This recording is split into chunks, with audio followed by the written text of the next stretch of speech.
irmãos, a paz do Senhor Jesus. Que bom poder estar aqui e comentar com vocês a lição de número 4 da Revista de Jovens que estaremos estudando no próximo domingo. Lição essa que traz o seguinte título: A Era da Informação Instantânea. Eu já dizia para vocês aqui em aulas passadas que não se pode falar em século XXI e não falarmos em multiplicação do conhecimento, em computador, em tecnologia, em internet. Certamente, a evolução do computador e a massificação da internet são marcas indeléveis, são marcas das mais destacadas do século XXI, deste momento em que nós vivemos. É a globalização da informação, como já vimos em aulas anteriores. No primeiro tópico da nossa lição para domingo, o pastor César Moisés, ele leva-nos de volta ao Gênesis, porque lá no Gênesis há a informação de que quando Deus planta o homem no Jardim do Éden, Deus já havia criado o homem para que ele trabalhasse e produzisse conhecimento. O primeiro tópico da nossa lição vai falar sobre as invenções antes e depois da queda. Queda que é uma referência ao pecado, a queda do primeiro casal, a queda espiritual. Quando Deus cria o homem, Deus diz para ele: crescei e multiplicai. E também diz: cultivai a terra e dominai sobre todos os animais. Quando Deus diz cresça e multiplique, isso não significa apenas crescer numericamente a sua espécie humana, não significa apenas procriar, mas significa também crescer intelectualmente e produzir a partir da natureza que Deus disponibiliza para o homem, porque Deus cria o homem e Deus cria a natureza, mas Deus não dá as ferramentas prontas e acabadas para o trabalho do homem. O homem terá esse trabalho.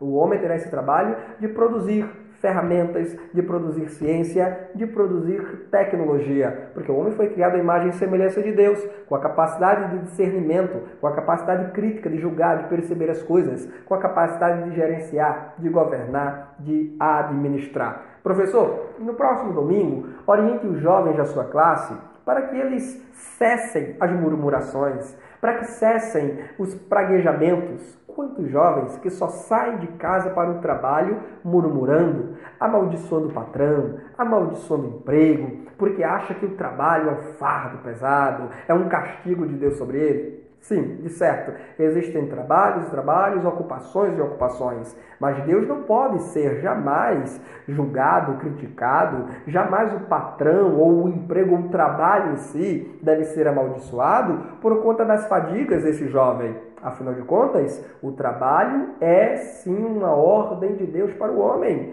Deus não criou o homem e o colocou no Éden para viver na ociosidade, deitado eternamente em berço esplêndido ao som do mar e à luz do céu profundo. Não, de modo algum. Deus criou o homem para que ele trabalhe, para que ele desenvolva, para que ele cresça, para que ele multiplique em todos os sentidos. Portanto, que fique claro no primeiro tópico da lição de domingo: o trabalho é anterior ao pecado. E Deus ele dota o homem.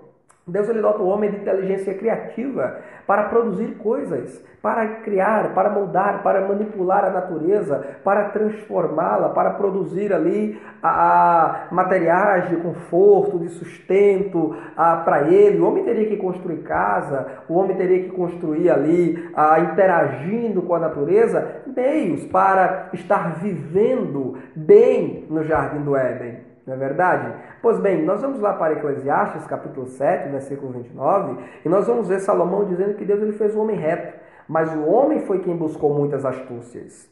O homem foi quem buscou o pecado, o homem foi quem buscou muitas intrigas.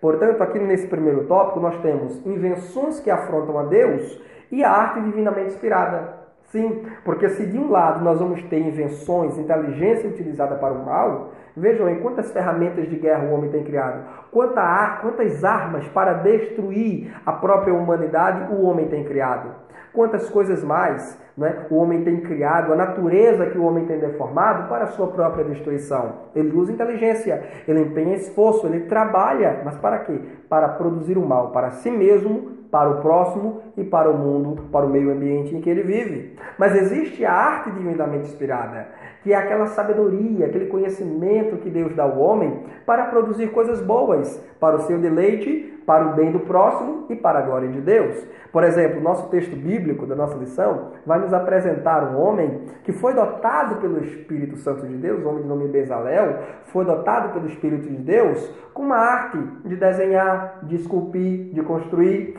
cujas habilidades dadas pelo Espírito de Deus a ele foram fundamentais na confecção ou na construção de materiais para o tabernáculo, que foi o templo provisório de Israel em sua peregrinação no deserto. Portanto, Deus dota o homem de inteligência. Agora, a inteligência que Deus dá, conforme Tiago, capítulo 3, nos apresenta, porque Tiago 3 ele vai fazer uma oposição entre a sabedoria terrena e de características demoníacas e a sabedoria que é celestial e que é espiritual. A sabedoria que é terrena, ela produz amargura, inveja, ódio, disputa, contenda, guerra, morte, destruição. Mas a sabedoria que vem de Deus, ela produz o quê? A paz, a justiça, a igualdade, a sinceridade, a fraternidade, a comunhão. Ela aproxima os homens num elo de paz, de amor e de fraternidade.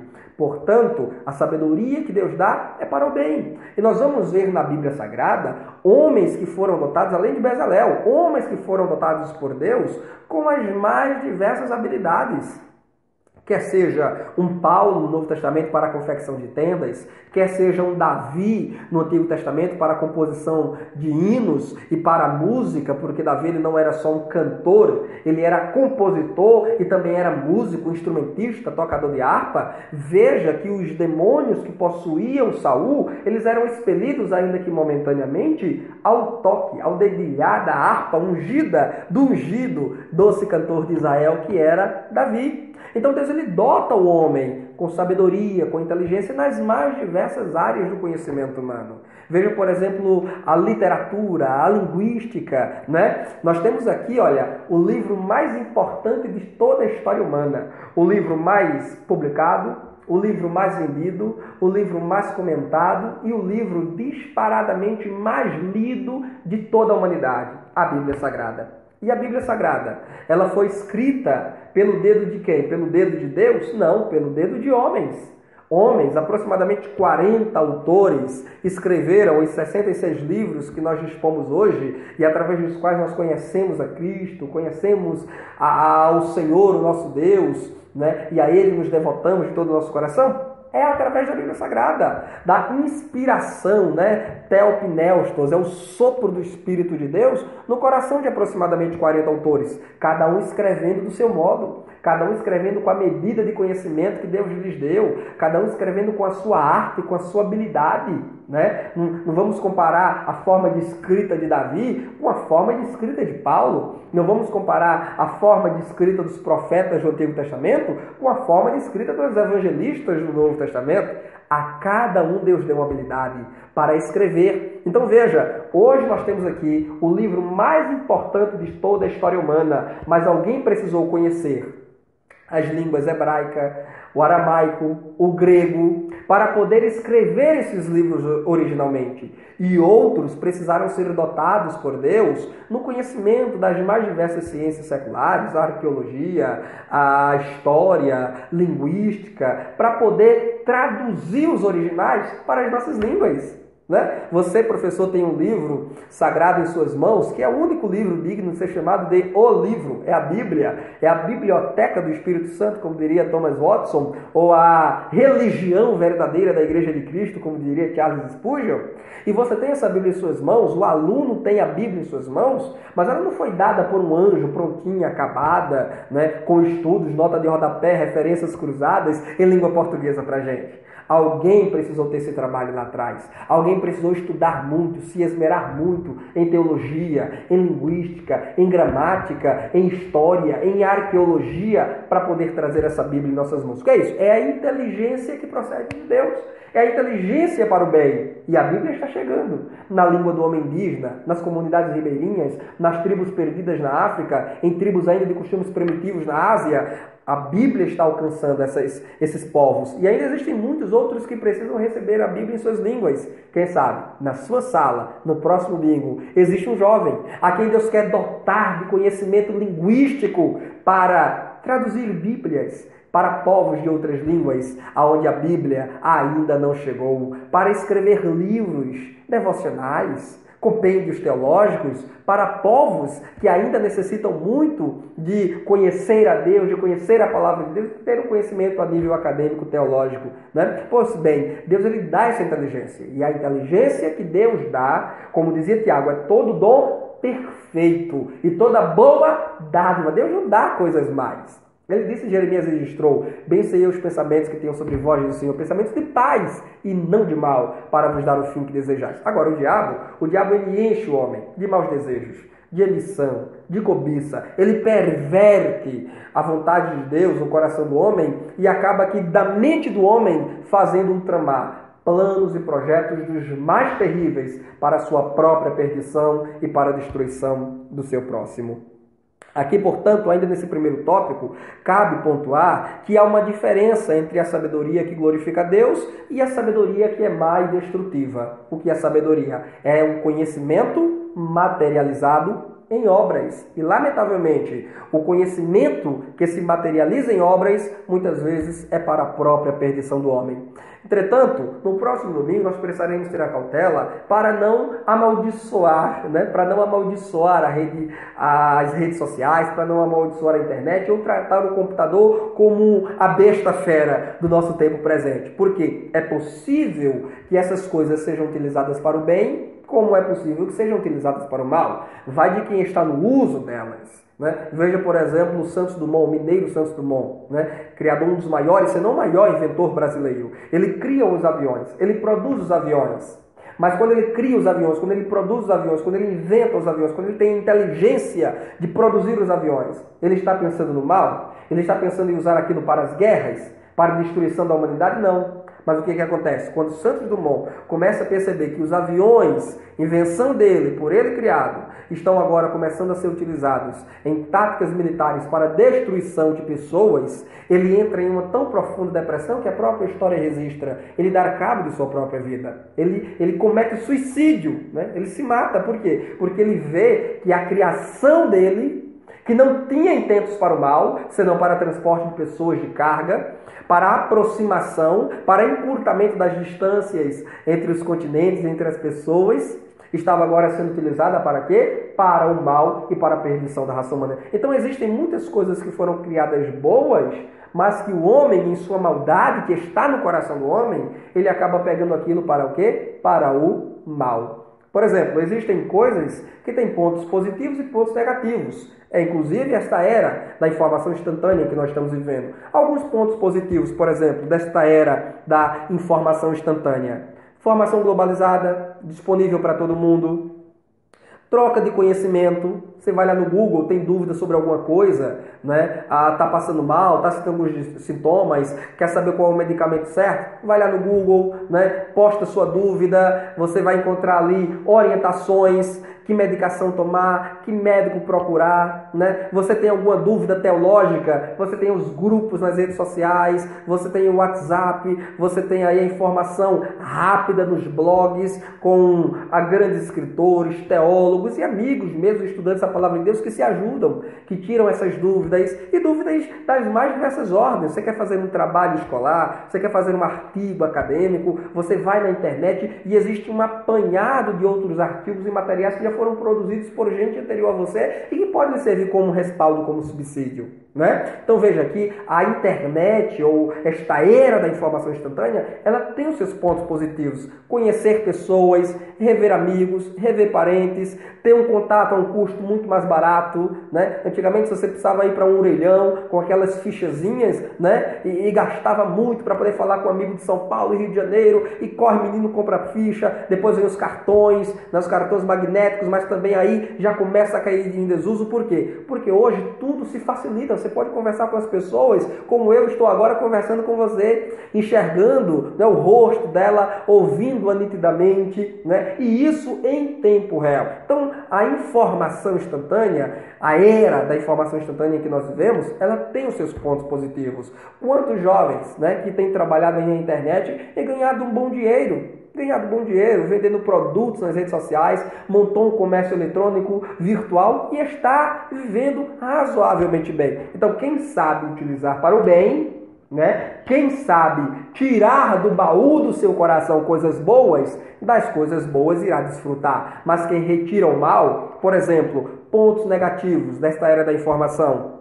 boatos facilmente disseminados na grande rede, né? Inclusive você, professor, oriente seus alunos no próximo domingo para que tenham cuidado quando forem curtir, compartilhar e comentar informações que são postadas no Facebook, né? Sobre personalidades, sobre pessoas, né? Geralmente informações negativas. Cuidado, pesquisem fontes sérias, confiáveis, para você não sair curtindo, comentando e compartilhando mentiras e difamações e calúnias sobre as pessoas, correndo inclusive o risco de ser por isso processado. Exposição exagerada de pornografia é um grande dilema, né, dessa massificação da internet. A internet hoje já não está mais presa aos computadores de mesa, mas você pode acessar hoje a internet até no seu celular, no seu computador de mãos, os smartphones. Né? Então, onde você estiver agora, trancado dentro de um quarto, muitas vezes até sentado à mesa na hora da refeição, ninguém está vendo porque você está trancado ali no seu mundo, que é o celular diante de você. E você já não precisa mais esperar que a televisão mostre a você o que ela quer mostrar. Você pode ver o que você quiser ver através da internet, na palma da sua mão, no aparelho celular. Né? E quantos jovens viciados em pornografia, quantas moças e rapazes que se expõem nas redes sociais como um pedaço de carne exposto ali numa vitrine, numa prateleira de um açougue, né? Jovens despertando a lascívia no outro, jovens ali promovendo com o seu corpo a sensualidade e o pecado e ainda dizem não tem nada demais, porque seguem a filosofia do mundo que diz que o que é bonito é para se mostrar. Então, infelizmente, a informação, a globalização da informação, a facilidade do acesso à internet tem propiciado também para quem mal utiliza dissabores, pecado e destruição. Quantos casamentos estão se destruindo? Quantas famílias estão se destruindo por conta do mau uso da internet? Mas quem bem sabe utilizar, colhe bons frutos. Fácil acesso para o mal, crimes online, pirataria, roubo de informações alheias, invasão de contas bancárias, não é? São problemas ali que nós estamos ou sujeitos a sofrer ou sujeitos a praticar se cedermos à tentação do maligno. Porque Caim estava sendo tentado pelo inimigo para praticar o mal contra o seu irmão. E Deus lhe avisou, mas ele não ouviu e acabou assassinando o seu próprio irmão mais novo.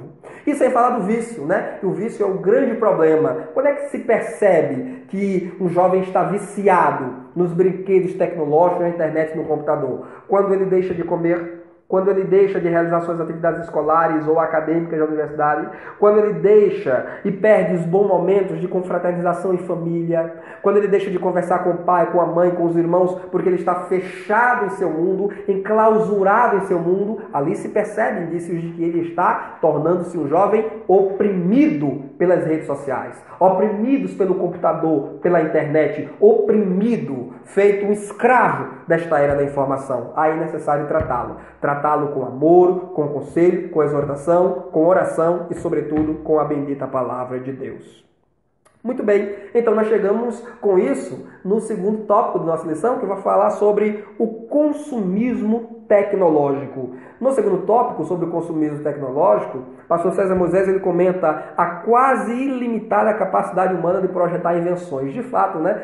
Todos os dias há uma nova obra patenteada por alguém em toda parte do mundo, né? Veja aí, por exemplo, agora a criação dos drones. Os drones têm se tornado cada vez mais popular, não popular ainda, né, porque não se popularizou, mas cada vez mais produzidos em uma escala maior no mundo, por gente que domina a tecnologia, por gente que conhece e sabe como fabricar aquilo. Engraçado que recentemente eu via na internet, essa semana aliás, eu via na internet um rapaz, né, que criou um drone com capacidade para atirar. Imagina, né, a que ponto nós chegamos? Imagina assim, um jovem que tem um curso aí técnico de informática, fabrica em sua própria casa um drone com capacidade para sair ali atirando nas pessoas, nas coisas, né? Entrando nas residências alheias e roubando as coisas, porque vai chegar o dia, já está acontecendo, em algum lugar do mundo já está acontecendo isso, né? Drones sendo utilizados como transporte de carga, como correios. São os pombos correios eletrônicos de hoje, né? Você assistia lá a Corrida Maluca, lá da década de final de 80, 90, lembra da Corrida Maluca, né? Lembra lá do pombo correio? né? Pois bem, hoje nós temos o pombo-correio digital, eletrônico, são os drones que estão aí e que pode escrever o que eu vou lhe dizer agora, que não é nenhuma previsão de um profeta, não, é coisa óbvia que os nossos técnicos da tecnologia, da informática já nos prevê isso e o mundo caminha para isso. Os drones, em um momento não muito distante do que nós vemos hoje, começarão a ser usados em larga escala. Isso vai certamente provocar um tumulto medonho no espaço aéreo, né? Nós vamos ver aí drones sendo utilizados como sistema de correio, como sistema de entrega de produtos de peso baixo, né? Para entregar celular na casa das pessoas, para entregar torta na casa da namorada, né? Já pensou essa cena? Nós caminhamos para isso. Por quê? Porque a capacidade humana quase que ilimitada, não é ilimitada porque o homem tem os seus limites, mas é uma capacidade quase ilimitada de criar, de inovar, de transformar a matéria. Que bom que essas coisas sejam utilizadas para o bem. Agora, precisamos ter cuidado, né? É preciso vigiar e é preciso pedir muita graça a Deus para que essa capacidade inventiva e criativa do homem não seja utilizada para o mal, né? E aí preocupa quando você vê, por exemplo, impressoras 3D hoje, né? Impressoras 3D. Você já pode imprimir em plástico, em substâncias, enfim, né? Produtos em 3D. Então você quer fabricar um relógio, você quer fabricar um recipiente para guardar caneta, né? Já fabricaram até mesmo arma nessas impressoras 3D, né? Então o homem ele inventa as coisas, ele cria as coisas, mas lamentavelmente ele mesmo acaba perdendo domínio. E nós vemos aí o que o cinema de Hollywood nos mostrava e a gente pensava que é só filme, né? A revolução das máquinas. Mas vai chegar um tempo em que as máquinas, evidentemente, nunca ganharão vida própria. Isso é impossível de acontecer. Mas as máquinas, criação do homem, passarão a trabalhar contra o próprio homem, a serem criações de inteligência para o próprio mal do homem, infelizmente. Nesse segundo tópico vai se dar destaque para o perigo do consumismo tecnológico em virtude do assombroso crescimento tecnológico, né? Nós vivemos hoje bombardeados por ofertas de produtos, né? Verdadeiras quinquilharias que nós não precisamos, definitivamente nós não precisamos, mas a sociedade impõe para a gente, né?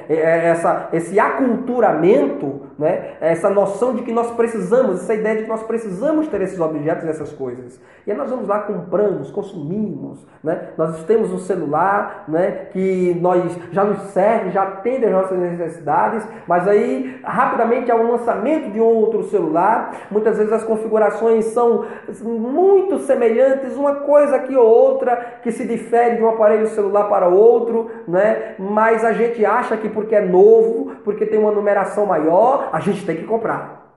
Muitas vezes não há diferença nenhuma entre o aparelho anterior, mas a gente tem que comprar para se inserir nessa coisa do novo, do imediato, do inédito, do lançamento. Quantos jovens que, em virtude desse consumismo desenfreado, computador, tablet, celular, né? Pacotes de internet, quantos jovens que compram, né? Alguns jovens de mais condição compram para sua casa pacotes de TV a cabo, muitas vezes nem tem tempo de assistir, mas para dizer para os amigos que tem, ele compra, ele paga, aí compromete a ajuda, né, no orçamento familiar, compromete a contribuição regular com a Igreja do Senhor. Quantos jovens que gastam caro mensalmente com essas quinquilharias tecnológicas, mas não contribui com missionários, não contribui com assistência social em sua igreja e dízimo ou oferta que é bom, o pastor de sua igreja nunca viu. Por quê? Porque ele é um jovem totalmente alienado às coisas de fato necessárias, mas extremamente apegado. Ele é um jovem pródigo. Se lembra lá do jovem pródigo? Gastador, esbanjador? É preciso termos cuidado, porque o jovem pródigo ele acaba só e sem nada. Aqueles que hoje consomem tudo desenfreadamente, seguindo a ambição deste mundo, lá na frente desejará ter e não tem. É preciso que o jovem aprenda a economizar e investir naquilo que de fato é necessário.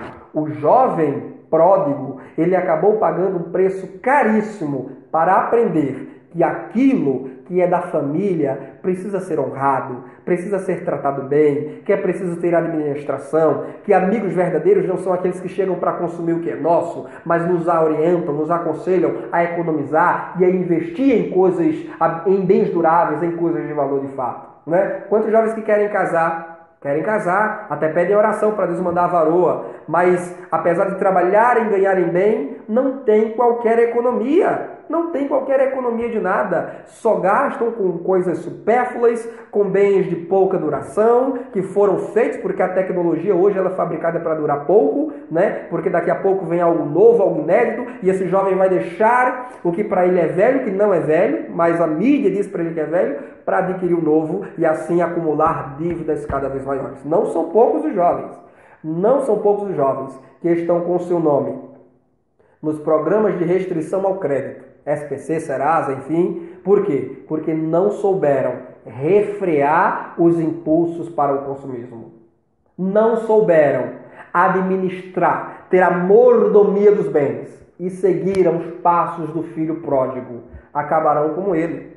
Acabarão como ele. Se você, professor, no próximo domingo, vai ministrar esta aula, oriente os jovens para que eles tenham controle, para que eles administrem com respeito as economias que Deus lhes tem dado em suas mãos. Mas se eles caíram no buraco do endividamento, procurem sair deles o quanto antes, orando ao Senhor, pedindo sabedoria ao Senhor, cortando gastos, despojando-se do que é supérfluo, vendendo, comercializando os bens que não necessita para pagar as dívidas que tem para pagar e recomeçar uma nova história, como ao filho pródigo foi permitido reiniciar.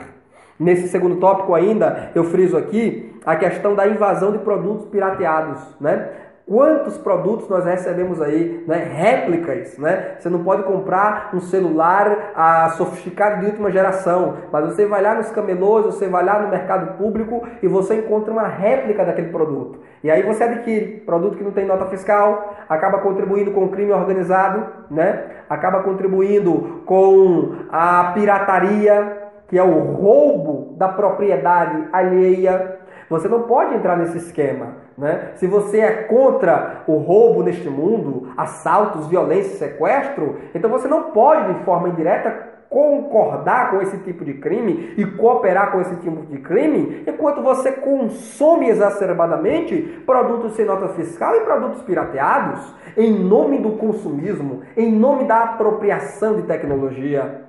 Inclusive, nós professores precisamos nos policiar nesse sentido, para, enquanto ensinamos a palavra de Deus, não sermos reprovados por ela. O Antigo Testamento dizia muito: não removas os marcos antigos que estabeleceram os teus pais. Isso aí não é uma palavra de ordem para sustentar ou perpetuar tradições antiguíssimas, não. Quando diz não removas os marcos antigos que puseram teus pais, isto fala o quê? Da proteção à propriedade privada.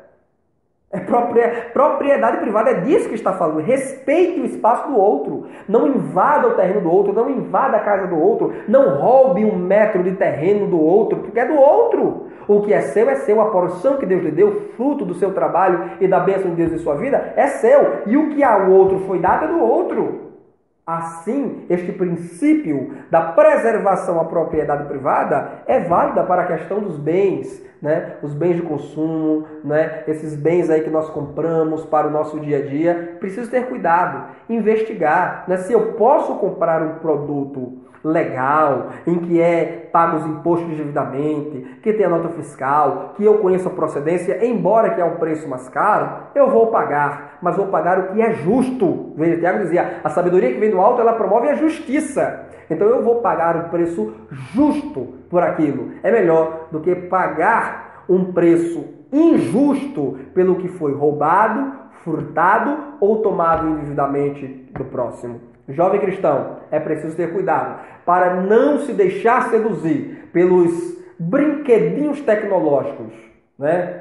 pelos brinquedinhos tecnológicos, sacrificando as suas próprias economias, sacrificando a provisão que ele precisa ter para o futuro, sacrificando a participação que ele deve ter no orçamento doméstico e sacrificando a contribuição regular que ele deve ter na obra de Deus para sustentar a igreja local, para abençoar a obra social e para abençoar o campo missionário. Quão bom é um jovem que prefere, ao invés de comprar um celular de R$1.000, comprar, ainda que ele possa, ainda que ele tenha condições e pagar, e não ficar devendo a ninguém, pagar um celular de R$1.000. Mas quão bom é um jovem que coloca no seu coração: se eu posso comprar um de 700, me contentar, e este aparelho celular de 700 me fazer bem e me suprir nas minhas necessidades, vou comprar o de 700 ao invés do de 1.000, porque com os 300 que sobrar, eu vou abençoar minha mãe, vou abençoar os meus irmãos mais novos e vou abençoar a minha igreja e a obra missionária com uma oferta alçada. Quão bom seria se os nossos jovens pensassem assim, né? Se antes de comprar qualquer coisa, não só brinquedos tecnológicos, mas de comprar roupas de marca de grife, tênis de marca de grife, né? Antes de se montar todo com maquiagem, quão bom seria se os nossos jovens pensassem: eu preciso mesmo consumir isso? Eu preciso mesmo disso? Ou eu vou comprar porque está na moda? Porque todo mundo está comprando? Ou eu vou comprar porque eu entrei na internet e vi que é liquidação, que é uma promoção que só vai até sábado e que eu não posso perder? Será que eu preciso mesmo? Né? O jovem precisa perguntar isso. Será que ao comprar isto, a minha participação na renda da minha família não vai ser prejudicada? Será que a minha contribuição na minha igreja não vai ser prejudicada? Será que eu não vou ter que sacrificar a minha oferta para os pastores que estão no campo nordestino, que estão nas selvas da Amazônia evangelizando os índios, que eu devo sustentá-los, que eu devo apoiá-los, que eu devo supri-los? Será que eu não serei privado deste ato importante de generosidade? Porque se eu for, então não vou comprar, então não vou adquirir, porque é muito melhor, dizia a Bíblia Sagrada, os apóstolos, entendendo a mensagem de Cristo Jesus: mais bem-aventurada coisa é dar do que receber. Os nossos jovens precisam aprender a mordomia dos bens, a administração dos bens, de modo que em tudo que eles fizerem, eles façam para a glória de Deus, para a bênção do próximo e para o sustento necessário de suas vidas. Portanto, o segundo tópico: consumismo tecnológico é um importante momento em que você, professor, poderá aproveitar para orientar os jovens da sua igreja, no sentido de que consumam, desfrutem, não tem problema. É errado um jovem cristão comprar um smartphone, comprar um tablet? É óbvio que não. Se ele pode, o faça. Mas ele deve sempre, antes de fazer, perguntar-se a si mesmo se ao adquirir aquele produto, ele não estará sacrificando outras coisas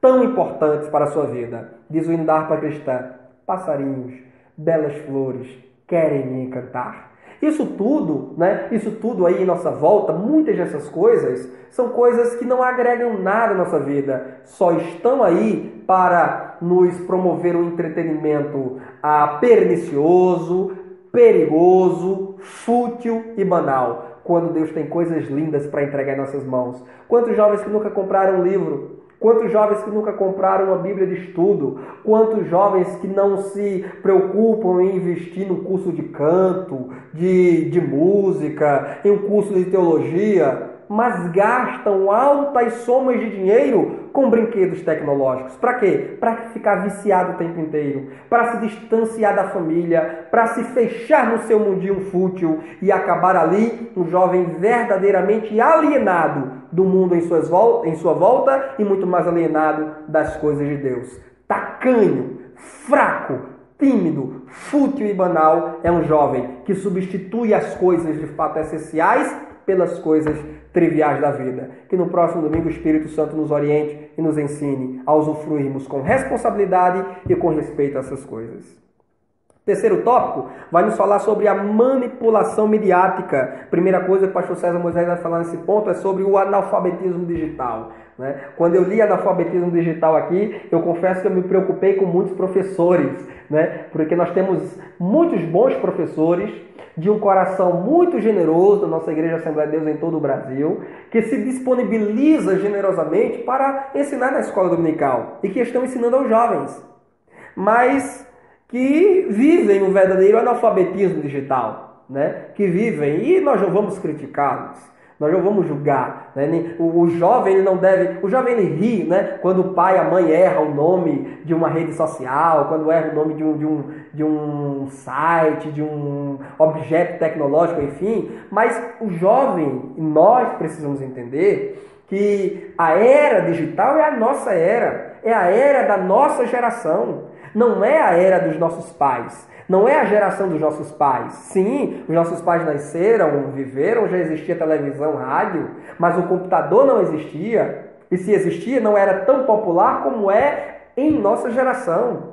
Inclusive, você, professor, no próximo domingo, oriente o jovem da sua sala para que ele evite o preconceito e o bullying contra as pessoas mais velhas, né? Que não sabem tratar com esses brinquedos tecnológicos, porque eles não foram educados, eles não foram ensinados para aquilo, né? Não foram, e não era uma preocupação, nem era uma necessidade no tempo deles, é uma necessidade em nosso tempo, é uma necessidade do nosso tempo. Então, quando eu vejo o analfabetismo digital, é preciso nós termos muito cuidado ao abordar esse tema, especialmente os professores que não têm uma afinidade com esse assunto e que eles mesmos não estão inseridos nessa coisa de comunicação digital, para a gente acabar que não se sentindo inferior por não saber manipular os recursos tecnológicos, mas os que sabem manipular os recursos tecnológicos não acabarem ofendendo aqueles que não sabem e promovendo assim um tipo de preconceito e discriminação e acepção de pessoas que não convém a nós fazermos. Agora,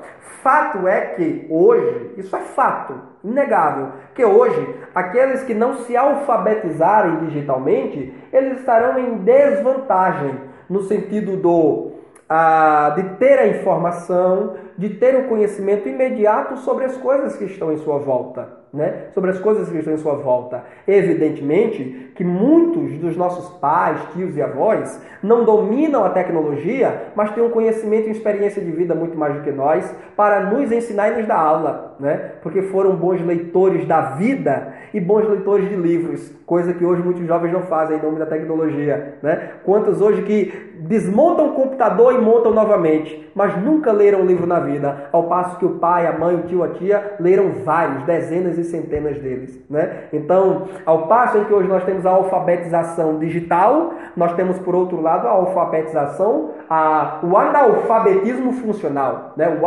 analfabetismo funcional. Muitos jovens que dominam a tecnologia, mas não sabem lidar com documentos mais simples do cotidiano, que são incapazes de escrever uma carta, um ofício de solicitação para uma prefeitura, que são incapazes de ler um texto de uma prova de um Enem, que são incapazes de ler um enunciado de uma questão de um Enem, né? Mas são jovens ligados na tecnologia da vida. Agora coloca o pai dele e a mãe dele para fazer uma prova que vai tirar uma nota 10, porque tem o conhecimento, porque estudou, porque se dedicou em seus tempos de escola, de universidade, quando não existia computador para pesquisar. O jeito era meter a cara nos livros mesmos, né? Porque no tempo dos nossos pais não existia Wikipédia, não existia Facebook, não existia grupos do WhatsApp, não existia portais da internet, blogs para você ir lá e pesquisar a sua dúvida e alguém imediatamente responder. O jeito era botar a cara nos livros mesmos. Era ir na biblioteca da escola, da universidade, ler, estudar e aprender o negócio, né? Então, por um lado, nós temos o alfabetismo digital,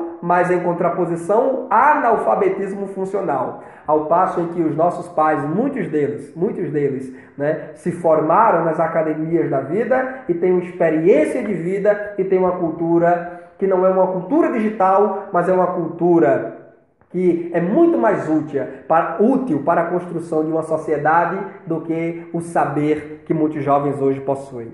Nós vamos falar também nesse terceiro tópico sobre o excesso de informação na era digital, né? Porque de fato, né, são os hiperlinks, né? Você está lá trafegando no site da internet e existem outros 4, 5 links ali do lado dizendo clique aqui, clique aqui, clique aqui. Sabe quando você está lendo um artigozinho na internet e tem muitas palavras ali sublinhadas ou em cor azul, né? São hiperlinks ali dentro daquela palavra. Você clica naquela palavra e um outro mundo se abre. E nesse outro mundo existirá outras palavras marcadas em azul ou sublinhadas, que se você clicar, abrirá outras janelas, né? São chamados hiperlinks na internet. São links que te conduzem a outros links, é porque a informação está aí multiplicada. Você entra, por exemplo, na Wikipédia, né? E não vai ter ali tudo, mas muita coisa que você precisa conhecer, ainda que de forma muito introdutória, vai estar ali, né? Na internet você encontra ali livros digitais, você encontra livros em PDF, já existem editoras no Brasil, né, que já estão investindo bastante em publicação de livros digitais, a um custo muito mais barato do que os livros impressos, para você acessar no seu celular, no seu smartphone, no seu tablet, no seu computador, né? Contribuindo inclusive para uma consciência ecológica de desenvolvimento sustentável, né? É claro que o manuseio de um livro, né, digital, virtual, não se compara ao manuseio de um livro impresso, que é muito mais fácil, muito mais ágil e cômodo, né? Todavia, é uma possibilidade. É um paliativo e está lá, e estou investindo, inclusive a nossa editora, a casa publicadora das Assembleias do CPAD, já disponibiliza. O seu aluno acha caro pagar por uma revista R$7, né? Ele acha caro pagar R$7 numa revista da Escola Dominical de aluno, que é o preço tabelado da CPAD, ele pode comprar a um preço muito mais barato que R$7 na internet a lição digital pelo site da CPAD. Ele vai salvar aí no seu celular, no seu smartphone e ler aonde quer que ele esteja a um preço mais em conta, inclusive com outros recursos que não vêm na lição impressa, né? Então vejam, possibilidades, é a multiplicação, é a globalização da informação. A informação está aí disponível para quem quiser. É por isso que eu digo que hoje ninguém mais tem desculpa a dizer: eu não pude ir para a igreja, eu não pude avisar o pastor, não é quantos professores que não vão, não comunicam ao colega, o colega é pego de surpresa para dar aula, né? Muitas vezes isso acontece muito com professoras de infantis. Professora não vai, não comunica, não leva o material para outra professora, né? E depois diz: irmão, eu não pude lhe comunicar, não tive como lhe comunicar. Como não? Hoje você tem celular, com crédito ou com bônus, você tem WhatsApp, você tem Facebook, você tem e-mail, hoje você tem ferramentas das mais diversas para comunicar-se com as pessoas. Então, essa coisa de dizer eu não pude me comunicar, não tive como, né? Ela muitas vezes é, na verdade, uma desculpa indesculpável, né? Não justificada, porque existem muitas formas hoje de nós nos comunicarmos, porque a informação está aí massificada. Nesse terceiro tópico ainda, eu pontuo aqui a importância de termos o senso crítico para discernir o verdadeiro do falso e para investigar. Para investigar. Precisa ter o senso crítico. O pastor Sérgio Moisés, ele trabalha muito com esse conceito de senso crítico, né? Desde a primeira lição ele vem nos falando que é preciso ter senso crítico. E o que é crítica? O Dr. Wilson Paroche, em seu livro A Origem e Transmissão do Texto do Novo Testamento, um livro, aliás, muito bom, que todo professor, ensinador, estudante da Palavra de Deus faria bem se o possuísse. O Dr. Wilson Paroche, nesse livro, ele vai nos dizer que crítica, embora seja uma palavra muito mal interpretada no contexto secular, crítica não tem necessariamente conotação negativa, muito menos pejorativa. O que é crítica, segundo o Dr. Wilson Paroche? Crítica deve ser entendida apenas como a aplicação das faculdades intelectuais do juízo e do bom senso no estudo. É você aplicar as suas faculdades cognitivas, intelectuais, do bom senso, do juízo, para discernir o que é certo, o que é errado, o que é bom, o que é mal, o que fará bem, o que não fará bem, o que é no tempo, o que está fora do tempo. É perceber a veracidade da informação. Quantas pessoas, isso aqui é muito comum, meus irmãos, muito, mas muito comum isso. Pessoas saírem lá no Facebook comentando, curtindo e compartilhando informações falsas sobre o governo, sobre instituições, sobre religiões, sobre pessoas. E tem gente que vai lá e critica ferrenhamente, pejorativamente, negativamente, até amaldiçoa as pessoas. Por quê? Porque leram um boato, não tiveram a nobreza de pesquisar em fontes fidedignas e confiáveis e saiu por aí disseminando mentiras sobre as pessoas. É preciso ter cuidado, é preciso investigar, principalmente informações inéditas, informações que a gente não está acostumado a vê-las, né? E que nos apresentam ali. Investigue, leia. Tem coisas que você consegue descartar de primeira, né? Precisa ter cuidado. Porque muita coisa, inclusive, muita coisa nas redes sociais que se dizem ter sido ditas por Charles Spurgeon, John Wesley, Jacó Arminio, Calvino, Gunnar Wingren, Daniel Berg, na verdade nunca foram ditas por esses homens. Né? Se eles pudessem ouvir essas coisas no túmulo, eles remexeriam. Eles remexeriam no túmulo, vendo hoje pessoas escreverem coisas na internet e no final colocar Charles Spurgeon. E no final colocar C.S. Lewis. C.S. Lewis nunca falou aquilo, mas o cara vai lá e coloca. Por quê? Porque alguém disse que C.S. Lewis disse. Ele não foi pesquisar, ele não foi investigar, ele nunca leu um livro de C.S. Lewis, achou bonita a frase e publica ali para o mundo inteiro ver. É preciso ter cuidado. É preciso ter senso crítico. Como diz o doutor Wilson Paroche, é preciso ter ou usar, aplicar as faculdades intelectuais do juízo. É saber julgar. Porque julgar não é pecado, não. Né? Felizmente, na igreja evangélica brasileira se disseminou uma falsa interpretação de que crente não pode julgar, não pode criticar nada, mas pode. Pode. Paulo diz, profetiza em 2 ou 3, o resto julgue. O próprio Jesus disse, julgai segundo a reta justiça. João apóstolo disse, examinai os espíritos para saber se os espíritos procedem de Deus. Julgue. O julgamento não é errado, irmãos. O que é errado é o julgamento pejorativo, calunioso e condenatório. Mas o julgamento enquanto livre exame, enquanto aplicação das faculdades intelectuais para discernir se a informação posta diante de nós é verdadeira ou não, isso não é pecado. O doutor Augusto Nicodemos diz muito bem, Jesus morreu na cruz, não foi para remover a nossa inteligência, mas os nossos pecados. Cristo remove os nossos pecados na cruz do Calvário, não a nossa cognição, não a nossa faculdade intelectual, não o nosso juízo. Cérebro foi colocado dentro da nossa caixa craniana, não foi nem para enfeitar porque não está visível, foi justamente para ser utilizado.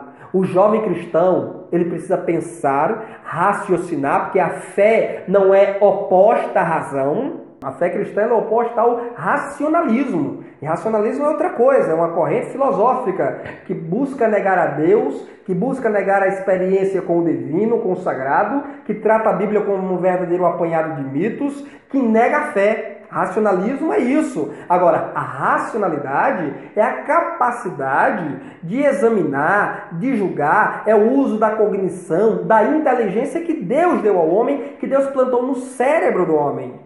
A fé cristã, como dizia Sproul, não é um tiro no escuro. A fé cristã, ela está baseada em evidências literárias, históricas, científicas, arqueológicas. Nós cremos em Cristo, mas não cremos por crer. Porque eu resolvi crer em Cristo. Nós cremos em Cristo porque, além de termos uma experiência real com Ele todos os dias, né, nós cremos em Cristo porque aquilo que a Bíblia diz, nós temos razões suficientes para crer que é verdade sobre a pessoa bendita de Cristo. É por isso que aqui está posto.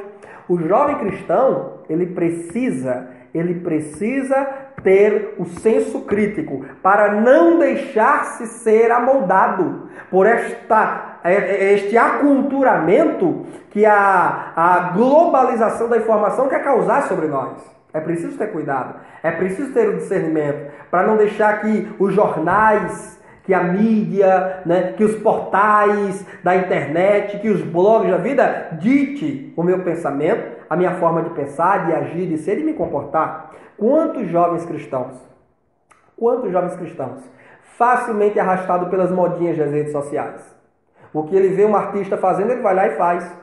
O que ele vê um ícone, muitas vezes até da igreja evangélica, um ícone do mundo gospel fazendo, ele vai lá e faz. Né? Tem jovem cristão que ainda posta nas redes sociais, fulano é meu ídolo. Que é isso, irmão? Que é isso? Jovem cristão não tem ídolo. Jovem cristão tem um Senhor, e um único Senhor que é Jesus Cristo. Paulo diz, não vos amoldeis, não tomem a molda, a forma, não vos conformeis. Conformar ali não é no sentido de ficar irado com o mundo, ficar revoltado, como alguns já dizem por aí, eu vou me revoltar como não. Quando Paulo diz não vos conformeis, é não tomar a forma, a mesma forma do mundo. O mesmo padrão, paradigma do mundo, não adotem para vocês, mas transformai-vos. O jovem cristão precisa ter cuidado para não sair por aí imitando tudo que vê, fazendo o que as beldades do cinema hollywoodiano faz. Ah, porque a estrela gospel fez. Ah, porque a artista de cinema fez. Ah, porque está todo mundo fazendo. Está todo mundo gravando vídeo assim. Está todo mundo fazendo imagem assim. Eu vou fazer também. Cuidado, irmão. Cuidado, porque existem muitas brincadeiras que, além de serem perigosas, são perniciosas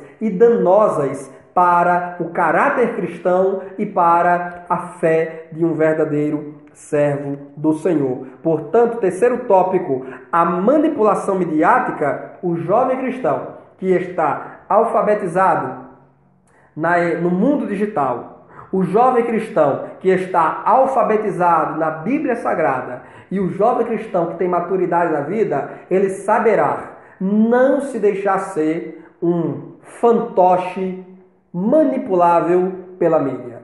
Ele não aceitará que o mundo imponha sobre ele o padrão de vida. Ele terá autonomia para discernir e terá liberdade. Porque Jesus disse, se o Filho do Homem vos libertar, verdadeiramente sereis livres. O homem ele não pode ser escravo da mídia e ao mesmo tempo ser um servo liberto por Jesus Cristo. Não pode. Ou você foi liberto por Cristo ou você é escravo da mídia.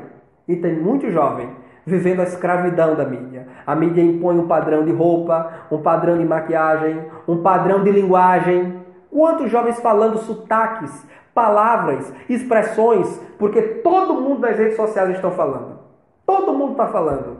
É um jovem manipulável, mas o jovem que lê a Bíblia, ele não é manipulável.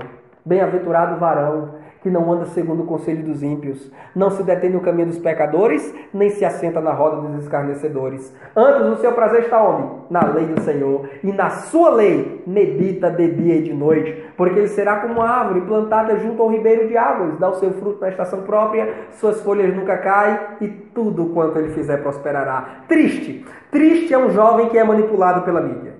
Triste é um jovem que você entra numa rede social dele, ele só curte página de sertanejo universitário, forró, funk, jovem crente que canta em conjunto, viu? Que canta em conjunto de uma cidade da igreja, mas só curte futilidades, só acompanha futilidades. E você vê que o padrão de vida dele é um padrão ditado pela mídia. Triste é um jovem crente que se deixa ser seduzido e conduzido pelo padrão podre deste mundo que está comprometido com as trevas.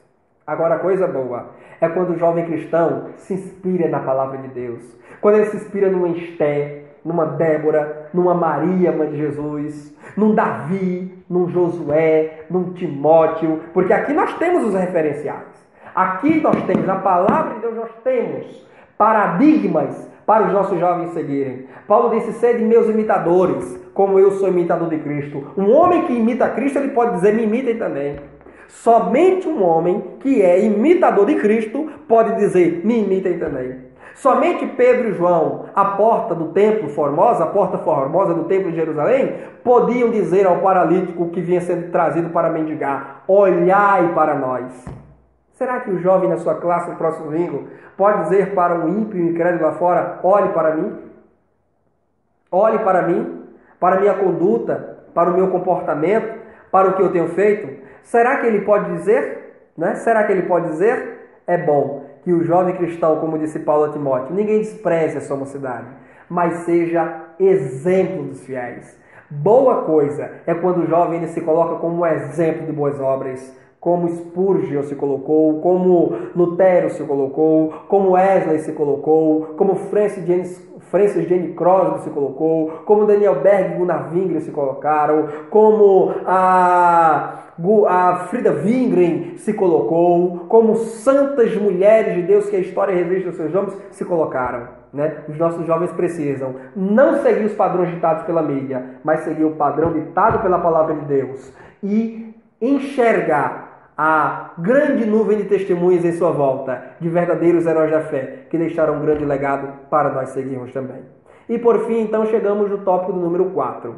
No tópico 4, não é sempre difícil a gente trabalhar uma lição com 4 tópicos, porque a gente acaba se excedendo num tópico do outro e o tempo na sala de aula é muito escasso para abordarmos e expormos, né, 4 tópicos como a gente queria abordar. Mas esse quarto tópico, ele vai fazer um apanhado específico sobre a questão das redes sociais, né? Porque a era da informação não é apenas as redes sociais, é a internet, a comunicação e a massificação da informação como um todo. Mas uma característica peculiar desta era da informação instantânea, sem sombra de dúvidas, são as redes sociais. Aliás, eu já disse aqui, se não me engano, na primeira aula, que essas redes sociais, Orkut, que já foi extinto, a Facebook, Twitter, Instagram, WhatsApp, todas elas foram criadas o quê? Nesta primeira década e meia do século XXI, né? Dos anos 2000 para cá, essas redes sociais todas elas foram criadas e ganharam uma popularidade extraordinária em todo o mundo. Para você ter uma ideia, por exemplo, o Facebook, eu fiz aqui uma assinatura da revista super interessante, onde a matéria de capa é o lado negro do Facebook. Para você ter uma ideia sobre o Facebook, o que é o Facebook, eu vou só ler um trechozinho aqui da revista para você ter uma noção do que é esta rede social. Diz aqui, olha, o Facebook é de longe a maior rede da história da humanidade, que inclusive aposentou o Orkut, não é? Nunca existiu antes um lugar onde 1,4 bilhão de pessoas se reunissem e 936 milhões entrassem todo santo dia, ou seja, existem 1,4 bilhão de usuários do Facebook. E todos os dias passa pelo Facebook 936 milhões de pessoas. Só no Brasil, 59 milhões. Veja como é extraordinária essa rede social. Metade de todas as pessoas com acesso à internet no mundo entra no Facebook pelo menos uma vez ao mês. Ele tem mais adeptos, olha que informação curiosa. O Facebook, de acordo com uma revista super interessante, o Facebook tem mais adeptos do que a maior das religiões, que é a católica, com 1,2 bilhões de fiéis. E mais usuários do que a internet inteira tinha 10 anos atrás. Ou seja, hoje o Facebook tem mais usuários do que a internet inteira tinha há 10 anos atrás. Veja como a rede social Facebook ela se tornou poderosa nesses últimos anos. Em suma, é o meio de comunicação mais poderoso do nosso tempo e tem mais alcance do que qualquer coisa que já tenha existido. Veja que coisa, então, extraordinária. Agora aqui pontua, né? Mas há um artigo aqui primoroso, de várias páginas aqui, que se dedica a falar sobre o Facebook, mas ele diz aqui ainda, ó, mas essa história também tem um lado ruim. Qual é o lado ruim? Olha aqui, olha. O lado ruim. Novos estudos estão mostrando que o uso frequente do Facebook produz alterações físicas no cérebro. Olha aí que coisa. Quando estamos nele, ficamos mais impulsivos, mais narcisistas, contempladores e admiradores da própria natureza, mais desatentos e menos preocupados com os sentimentos dos outros e, de quebra, mais infelizes. Olha aqui, pesquisa, portanto, científica mostrando que se, por um lado, o Facebook é a maior rede social de todos os tempos, onde 59 milhões de pessoas se encontram no Brasil por dia, por outro lado, tem trazido males ao cérebro e às relações interpessoais. Se você souber cuidar, se você souber tratar bem, a rede social, que é, como disse aqui, um instrumento poderoso de comunicação, pode servir para a divulgação do seu currículo, para a comunicação com amigos, para a divulgação dos seus trabalhos profissionais. Mas se você também, por outro lado, não tiver cuidado, você pode acumular doenças para o cérebro, para o corpo, para a alma e para doenças também aí sociais, né? Desvencilhando-se do convívio familiar, desvencilhando-se do convívio com os amigos e enclausurando-se no mundo virtual, como a gente dizia aqui desde o início. Pastor César Moisés, esse quarto tópico, ele vai fazer aqui uma rápida, uma sucinta, ele apenas vai beijar, ele apenas aqui vai tocar a questão da comunicação antiga e a comunicação atual, né? Aí é interessante você, professor, eu sugiro aqui como uma atividade para você fazer no próximo domingo, pesquisar esse final de semana como se dava a comunicação, por exemplo, nos tempos de Jesus. A questão das cartas. Nós temos aí no Novo Testamento várias cartas escritas por Paulo, Pedro, João, Tiago, Judas, né? Como é que essas cartas eram escritas? Como é que essas cartas chegavam aos destinatários delas, né? O tempo que levava, a demora que levava, o processo demorado para escrever, né? Como essas cartas eram lidas pelos seus receptores, pelos seus destinatários, pelas igrejas que os recebiam, né? O tempo de trânsito delas. E depois compare essa demora da informação, né, com o processo rápido, veloz de hoje. Compare a confecção das cartas no tempo dos apóstolos e a produção de livros, a escrita de e-mails e a comunicação hoje através das redes sociais. Você vai ter um trabalho muito interessante, né? Você vai ver ali que já em Roma, nos tempos de Jesus, existia uma espécie de um correio. Claro que não era para o povo, era um correio exclusivo para os negócios do governo, mas já existia ali uma espécie de um correio durante o Império Romano, levando ali cartas e correspondências entre os oficiais do governo romano. Nós temos aí os apóstolos, os mensageiros, como Epafrodito, né, que não eram apóstolos no sentido técnico da palavra, mas eram mensageiros da igreja no Novo Testamento, da igreja primitiva. Veja a caminhada longa que Epafrodito fez de Filipos até Roma, onde Paulo muito provavelmente estava preso quando escreve a carta aos Filipenses, e você percebe ali que o coitado do irmão Epafrodito arriscou a própria vida,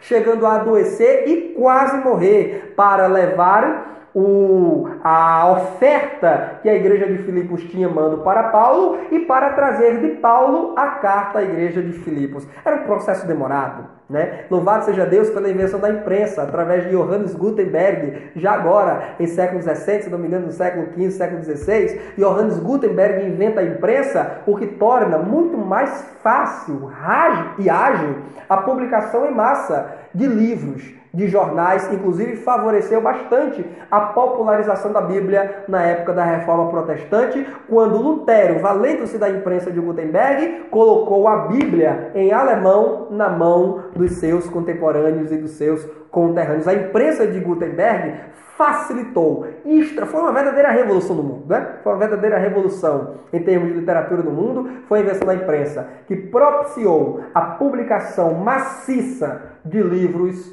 em todo o mundo. E louvado seja Deus, porque hoje, mais do que nunca, a comunicação está aí girando a passos rápidos em todo o mundo. E para terminar, eu gostaria apenas de dizer que é preciso o jovem cristão ele ter o discernimento e a sabedoria para lidar com todos esses recursos que hoje o mundo disponibiliza para ele. Não podemos nem demonizar, nem sacralizar. O que nós devemos fazer é usar as coisas com discernimento, com temor e com responsabilidade para o nosso bem, para o bem do próximo e para a glória bendita de Deus. Como dizia Paulo a Timóteo, 1 Timóteo capítulo 4, versículo 13, persiste em ler. Este é o conselho que eu deixo aqui para você, professor, e para os jovens no próximo domingo. Persiste em ler. Não tenha medo de ler, não tenha medo do conhecimento, não tenha medo de aprofundar-se. Agora aprofunde-se no que é bom, aprofunde-se no que vai fazer bem. Como dizia Paulo, tudo que é bom, se há alguma virtude, se há algum proveito, isto ocupe a vossa mente. Começando por onde? Pelo livro que traz as melhores informações de toda a história. Está aqui. Não se admite um jovem que que use a internet 2, 3 horas por dia. Não se admite um jovem que já leu livros dos poetas brasileiros ou portugueses. Não se admite um jovem que gasta 3, 4 horas por dia estudando para um concurso público, mas que não lê a Bíblia Sagrada com regularidade todos os dias. O conhecimento começa por aqui. O jovem que quiser conhecimento de verdade e sabedoria, como disse Tiago, que vem do alto, que não é terrena nem demoníaca, mas é celestial e espiritual, ele precisa começar pelo Santo Livro. A gente lê revistas, está aqui, trouxe para vocês. A gente lê revistas, super interessante, outras revistas boas, né, que nos dá uma noção sobre as coisas que estão acontecendo em nossa volta. Nós lemos bons livros de teologia, a gente lê, a gente examina tudo isso, mas isso E isso deve estar abaixo disso. O conhecimento teológico, o conhecimento secular deve estar abaixo do conhecimento sublime da palavra de Deus. Salmo 119, versos 98 e 99. Sou mais sábio do que os meus mestres, porque tenho meditado na lei do Senhor todos os dias. Professor, Deus te abençoe. No próximo domingo, uma boa aula para você e para os seus alunos, em nome de Jesus. E até a próxima semana, querendo Deus.